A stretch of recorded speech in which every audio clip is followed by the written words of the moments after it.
Hello viewers, welcome to Super Prime. 9th sum பார்க்கலாம். A land is in the shape of rhombus.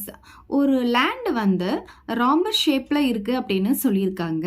So நான் rhombus diagram draw பண்ணிக்கிட்டேன். ABCD அப்படின்னு அதுக்கு name கொடுத்துக்கிட்டேன். The perimeter of the land is 160 மீட்டர்னு கொடுத்துருக்காங்க. இந்த லேண்டுடைய perimeter வந்து 160 மீட்டர் கொடுத்துருக்காங்க. பெரிமீட்டர்னா இந்த 4 சைடையும் ஆட் பண்ணால் நமக்கு 160 மீட்டர் வருதுன்னு சொல்லியிருக்காங்க.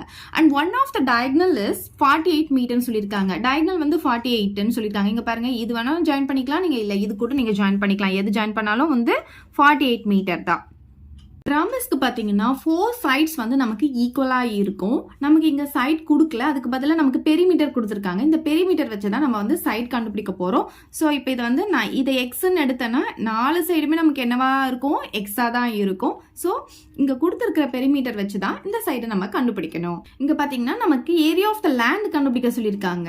இதில் நம்ம இப்போ இந்த டயக்னல் ஜாயின் பண்ணோடனே பார்த்தீங்கன்னா நமக்கு இங்கே 2 ட்ரையாங்கிள் கிடைச்சிருக்கு. ஒன்று பார்த்தீங்கன்னா ஏபிசி அப்படின்ற ட்ரையாங்கிளும் ஏடிசி அப்படின்ற ட்ரையாங்கிளும் கிடைச்சிருக்கு. ஸோ நமக்கு இங்கே ராம்பஸோடைய ஏரியா கண்டுபிடிக்க சொல்லும் போது ஹெரான்ஸ் ஃபார்முலா யூஸ் பண்ணி இந்த ட்ரையாங்கிளுக்கு ஏரியா கண்டுபிடிச்சிட்டா போதும். ஏன்னா இது எவ்வளோ இருக்கோ இந்த ட்ரையாங்கிளும் அதே சேம் ஏரியா தான் இருக்கும். பாருங்க, இங்கே எக்ஸ் 48, இந்த சைடும் எக்ஸ் 48 தான். ஸோ நமக்கு ஒரே ஒரு ட்ரையாங்கிளுக்கு ஏரியா கண்டுபிடிச்சி அதை 2ஆல் மல்டிப்ளை பண்ணிட்டாவே நமக்கு ராம்பஸோடைய ஏரியா கிடைச்சிடும். அதுக்கு முதல்ல நமக்கு இந்த சைட் தெரியணும். ஹெரான்ஸ் ஃபார்முலாவை எடுத்து எழுதிக்கலாம். First area equal to square root of s into s minus a into s minus b into s minus c square units. Okay, இதில் ஃபஸ்ட்டு நமக்கு s தெரியணும். ஸோ s அப்படின்றது செமி பெரிமீட்டர், அதனால நான் டிவைடட் பை 2 போட்டுக்கிட்டேன். Next பார்த்தீங்கன்னா இங்கே நம்ம பெரிமீட்டர் எழுத போகிறோம். இதுக்கு முன்னாடி கொடுத்துருக்க சம்லாம் பார்த்தீங்கன்னா நமக்கு பெரிமீட்டர் கொடுத்துருந்தாங்க, பட் அது எல்லாமே ட்ரையாங்கிளுடைய பெரிமீட்டர். பட் இங்கே கொடுத்துருக்கிற பெரிமீட்டர் பார்த்தீங்கன்னா ராம்பஸுடைய பெரிமீட்டர். ஸோ பெரிமீட்டர் கொடுத்துருக்காங்க அப்படின்ட்டு இந்த 160 தூக்கிட்டு வந்து இங்கே போடக்கூடாது. ஏன்னா இது ராம்பஸுடைய பெரிமீட்டர். நமக்கு ஃபார்முலாவில் பார்த்தீங்கன்னா நம்ம ட்ரையாங்கிளுக்கு தான் பெரிமீட்டர் இங்கே போடணும். இப்போ வந்து நம்ம கண்டுபிடிக்க போகிறது ஏபிசி அப்படின்ற ட்ரையாங்கிள். இதோடைய பெரிமீட்டர் தான் நம்ம இங்கே போடணும். ஓகே, ஸோ இங்கே பாருங்க என்ன இருக்கு, எக்ஸ் பிளஸ் 48. பெரிமீட்டர்ன்றது எல்லா சைடையும் ஆட் பண்ணுறது. ஸோ எக்ஸ் பிளஸ் 48 அதை நம்ம இங்கே போட்டுக்கலாம். ஓகே, இப்போ இந்த எக்ஸ் வேல்யூ தெரிஞ்சாதான் நம்ம இந்த எஸ் வேல்யூவை கண்டுபிடிக்க முடியும். அப்போ நமக்கு எக்ஸ் வேணும் இல்லையா, அந்த எக்ஸ் கண்டுபிடிக்கிறதுக்கு தான் இந்த பெரிமீட்டரை யூஸ் பண்ண போகிறோம். இந்த 4 சைட்ஸ் என்ன வரும், 4x இருக்கு இல்லையா. ஸோ 4x ஈக்குவல் டு 160 போட்டுக்கலாம். இந்த 4 எக்ஸையும் ஆட் பண்ணால் நமக்கு 4x கிடைக்கும். இல்லைன்னா நீங்கள் x ஈக்குவல் டு 160 அப்படின்னும் போட்டுக்கலாம். அப்போ ஆட் பண்ணால் 4x கிடைக்கும். அப்போ x என்ன கிடைக்கும், நமக்கு 160 by 4ன்னு வந்துருமா. இதை வந்து 4 டேபிளில் கேன்சல் பண்ணால் நமக்கு 40 கிடைக்கும். அப்போ x பார்த்தீங்கன்னா 40 மீட்டர் அப்படின்னு கிடைக்குது. இதை எடுத்துகிட்டு வந்து இதில் சப்ஸ்டிடியூட் பண்ணிக்கோங்க. s உடைய வேல்யூ நமக்கு கிடைச்சிரும். இப்போ s equal to 40 plus 40 plus 48 divided by 2 அப்படின்ட்டு வந்துடும். x இருக்கிற இடத்துல 40 போட்டுக்கலாம். ஓகே, இப்போ பாருங்க, இது ரெண்டுத்தையும் ஆட் பண்ணால் 80 கூட 48 ஆட் பண்ணும்போது 128 கிடைக்கும். டிவைடட் பை 2 போட்டுக்கலாம். ஓகே, இப்போ இது கேன்சல் பண்ணிக்கலாம். இது 1 டைம், இது வந்து 6 டைம், இது வந்து 4 டைம்ஸ். அப்போ எவ்வளோ கிடைக்குது, எஸ் பார்த்தீங்கன்னா நமக்கு 64 மீட்டர் அப்படின்னு கிடைக்குது. ஸோ இப்போ பார்த்தீங்கன்னா நமக்கு எஸ் தெரியும், நமக்கு ஏபிசி வேணும். இதில் வந்து இந்த 2 சைடை ஏபின்னு எடுத்துக்கலாம், இந்த 48 வந்து சின்னு எடுத்துக்கலாம். இப்போ ஏ ஈக்குவல் டு எக்ஸ் வந்து நமக்கு 40 வந்திருக்கு, பியும் 40 எடுத்துக்கலாம்.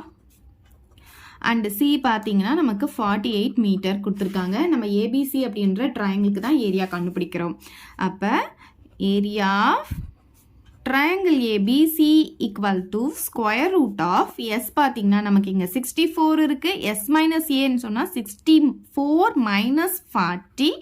எஸ் மைனஸ் பினா 64 மைனஸ் 40. எஸ் மைனஸ் சினா 64 மைனஸ் 48 மீட்டர் ஸ்கொயர் போட்டுக்கலாம்.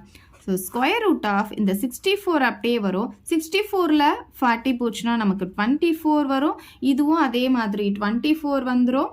அதுக்கப்புறம் இங்கே பார்த்தீங்கன்னா 64ல் 48 மைனஸ் பண்ணிக்கலாம்.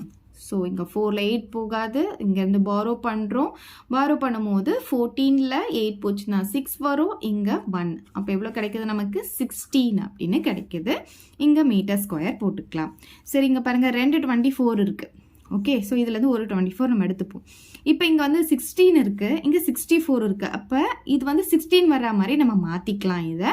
ஸோ எப்படி மாற்றலாம்னா 64 வந்து 16 × 4 அப்படின்னு மாற்றிக்க முடியும். ஓகே, இது ரெண்டும் மல்டிப்ளை பண்ணும்போது நமக்கு 64 வந்துடும். இந்த 24 × 24 அப்படியே வச்சுக்கலாம். அதே மாதிரி இந்த 16ம் அப்படியே வச்சுக்கலாம். ஓகே, சரி, இங்கே பாருங்கள், இந்த ரெண்டு 16க்கு பதிலாக ஒரு 16 ரூட்லேருந்து நான் வெளியே எடுத்துடுறேன். இந்த ரெண்டு 24க்கு பதிலாக ஒரு 24 ரூட்லேருந்து வெளியே எடுத்துடுறேன். அப்புறம் இந்த 4 மட்டும் இருக்கும். ஸ்கொயர் ரூட் ஆஃப் 4 வந்து 2ன்னு உங்களுக்கு தெரியும். ஓகே, சரி, இப்போ இது எல்லாத்தையும் மல்டிப்ளை பண்ணிக்கலாமா? இப்போ பாருங்கள், 16 × 24 × 2 வந்து 48. மல்டிப்ளை பண்ணிக்கலாமா? 6 8s are 48, 4 8 12, 6 4s are 24, balance 2, 1 4s are 4, 4 plus 2 வந்து 6. ஸோ 8 6 7 768 நமக்கு கிடைக்குது. So area of the triangle ABC பார்த்தீங்கன்னா 768 மீட்டர் ஸ்கொயர் கிடைக்குது. ஸோ இதோடு நம்ம முடிச்சுக்க கூடாது. ஏன்னா நம்ம இந்த ஒரு ட்ரையாங்கிளுக்கு தான் ஏரியா கண்டுபிடிச்சிருக்கோம். ஸோ இந்த ட்ரையாங்கிளுடைய ஆன்சரும் அதே தான் வரும். ஏன்னா இதே வேல்யூ தான் இங்கேயும் இருக்கும், சேம் தான் இருக்கும். இங்கே பாருங்கள், x + 48, இங்கேயும் x + 48 சேமாக இருக்கிறதுனால இங்கே கண்டுபிடிச்சிருக்க ட்ரையாங்கிளுடைய ஏரியாவை 2ஆல் மல்டிப்ளை பண்ணிட்டா நமக்கு இந்த ராம்பஸுடைய ஏரியா கிடைச்சிடும். எப்படி எழுதிக்கலாம்னா ஏரியா ஆஃப் தி லேண்ட் அப்படின்னு எழுதிக்கலாம். ஈக்குவல் டு 2 × 768 மல்டிப்ளை பண்ணிட்டா நமக்கு ஆன்சர் வந்துடும். இப்போ பாருங்கள், 2 8s are 16, balance 1, 2 6s are 12, 12 + 1 13, balance 1, 14 15. So இதுதான் இதோடைய ஆன்சர். அவ்வளோதான் இந்த சம். இதை டவுட் இருந்தால் கமெண்ட் பண்ணுங்கள், உங்கள் ஃப்ரெண்ட்ஸ்க்கு இந்த வீடியோ ஷேர் பண்ணுங்கள், மறக்காமல் நம்ம சேனலை சப்ஸ்கிரைப் பண்ணிக்கோங்க. தேங்க்யூ. இந்த வீடியோ உங்களுக்கு பிடிச்சா லைக் பண்ணுங்க, ஷேர் பண்ணுங்க. இது வரைக்கும் நம்ம சேனலை சப்ஸ்கிரைப் பண்ணாதவங்க சப்ஸ்கிரைப் பண்ணிடுங்க. மறக்காம பக்கத்துல இருக்க பெல் பட்டனையும் பிரஸ் பண்ணிடுங்க.